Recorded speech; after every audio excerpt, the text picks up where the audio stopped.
72 గంటల్లో రాష్ట్రంలో పోలింగ్ ప్రారంభం కాబోతా ఉంది. 13వ తేదీ ఉదయం 7 గంటలకు కడప నియోజకవర్గంలో కూడా ఎన్నికలకు సిద్ధమంటూ సంసిద్ధమంటూ ఒక కసితో కేరింతలతో తెలుగుదేశం పార్టీ క్యాడరు జనసేన బీజేపీతో కలిపి ఒక సన్నాహ సమావేశం ఏర్పాటు చేశాం. కడప గెలుపుకు ఎమ్మెల్యే గెలుపుకు నాంది పలుకుతూ ఈ రోజు రాష్ట్రంలో ఒకసారి పరిస్థితులు పరిశీలిస్తే ఈ 5 సంవత్సరాల్లో రాష్ట్రాన్ని అన్ని రకాలుగా కూడా అధమా పాతాలని తొక్కేసినాడు ముఖ్యమంత్రి జగన్మోహన్ రెడ్డి గారు. ఎక్కడ చూసినా అవినీతి అరాచకం రాజ్యం వెళ్తా ఉన్నాయి. ఇసుక mafia, sand mafia, mining mafia, భూ మాఫియా, ఎర్రచందనం మాఫియా, లిక్కర్ మాఫియా అన్ని రకాల అవినీతికి పాల్పడి ప్రశ్నించే వాళ్ళందరి మీద కేసులు పెట్టడం, దాడులు చేయడం, భయభ్రాంతులు గురి చేయడం, శాంతి భద్రతలు కూడా క్షీణించిన పరిస్థితిని చూసాం. ఇప్పుడే సుప్రీంకోర్టు ఇసుక తవ్వకాలను నిలిపివేయాలంటూ రాష్ట్ర ప్రభుత్వానికి ఆదేశాలు ఇవ్వడం కూడా ఇప్పుడే చూసాం. మనం ఈ రోజే పూర్తి స్థాయిలో ఇసుక మాఫియాను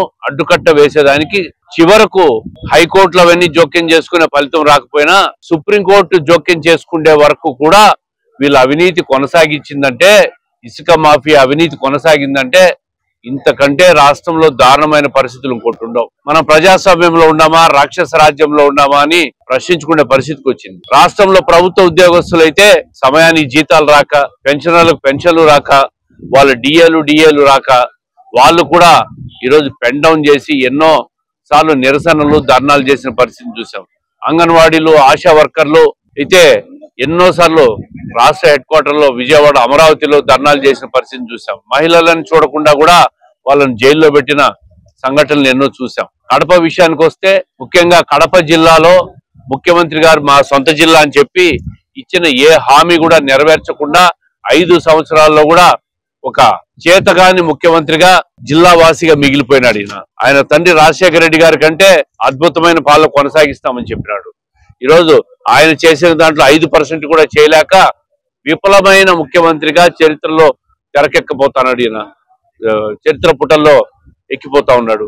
పూర్తి స్థాయిలో కడపను విస్మరించి కడప జిల్లాలో రైతాంగం గాని, మిగతా వర్గాలు గాని, మహిళలు గాని, పేదలు గాని అన్ని వర్గాలు కూడా పూర్తి నిరాశ నిస్పృహలో ఉన్నారు. యువతకైతే ఉద్యోగాలు లేవు, ఉపాధి లేదు. ఎక్కడ చూసినా వాళ్ళలో ఆవేశం కొట్టుకొస్తా ఉంది, ఆందోళన కనిపిస్తా ఉంది. మా భవిష్యత్ ఏంటనేది ఒక ప్రశ్నార్థకంగా మారిందని చెప్పి ఈ పరిస్థితుల్లో కడప జిల్లాకు చెందిన ఈ ముఖ్యమంత్రి గాని, కడప నగరానికి చెందిన ఈ మంత్రి గాని, మంత్రిగా 5 సంవత్సరాలు పరిపాలన చేసి కూడా కడప నగరాన్ని కూడా భ్రష్టు పట్టించిన వాడిగా మిగిలిపోతా ఉన్నాడు. అరాచకానికి తెరలేపినాడు. ఎప్పుడు ప్రశాంతంగా ఉండే కడప నగరాన్ని పూర్తిగా నాశనం చేసిన వ్యక్తిగా ఈ అంజద్ బాషా మిగిలిపోతా ఉన్నాడు. ఇతను కూడా అదే విధంగా చరిత్రకి ఎక్కిపోయే పరిస్థితిని చూస్తా ఉన్నాం. చేతగాని ఎమ్మెల్యేగా, అవినీతి ఎమ్మెల్యేగా. అందుకే ఈరోజు తెలుగుదేశం పార్టీ రేపు ఎన్నికలకు సమాయత్తమైతూ 3 పార్టీలు కూడా కలిసి ఒక సన్నాహక సమావేశం చేశాం. మా పార్టీ కార్యకర్తలు అందరూ కూడా కుటుంబ సభ్యుల్లో ఈరోజు అందరూ వచ్చి బ్రహ్మాండంగా మేము పనిచేస్తాం.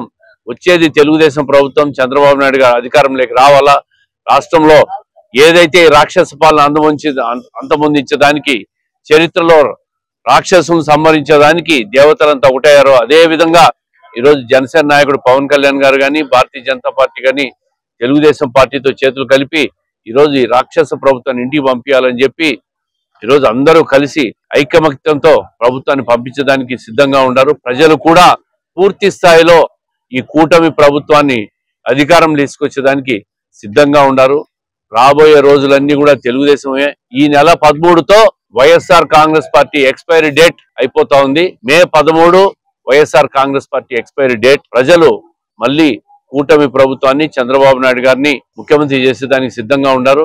అదే విధంగా కడప నగరంలో కూడా ఒక అద్భుత విజయం, 20 సంవత్సరాల తర్వాత తెలుగుదేశం పార్టీ ఒక అద్భుత విజయాన్ని చూడబోతా ఉంది. ఒక మహిళా అభ్యర్థిని మొదటిసారిగా నగర ప్రజలు ఎమ్మెల్యేగా చేయబోతున్నారన్న విషయాన్ని ఇది వాస్తవం కాబోతుందని చెప్పి తెలియజేసుకుంటూ నగర ప్రజలందరికీ, కడప జిల్లా ప్రజలందరూ కూడా తెలుగుదేశం పార్టీకి ఓటేయాలని కోరుకుంటూ, ముఖ్యంగా ల్యాండ్ టైటిలింగ్ యాక్ట్ వచ్చింది. ఈ ల్యాండ్ టైటిలింగ్ యాక్ట్ ప్రజల పాలిట శాపంగా మారబోతా ఉంది. ప్రైవేట్ ఆస్తులన్నీ కూడా ప్రభుత్వ భూములు, ప్రభుత్వ బిల్డింగ్లు, కార్పొరేషన్లు అన్ని కూడా ఈ ప్రభుత్వం తనఖా పెట్టేసింది. చివరకు మిగిలింది పేద రాష్ట్ర ప్రజల ఆస్తులు.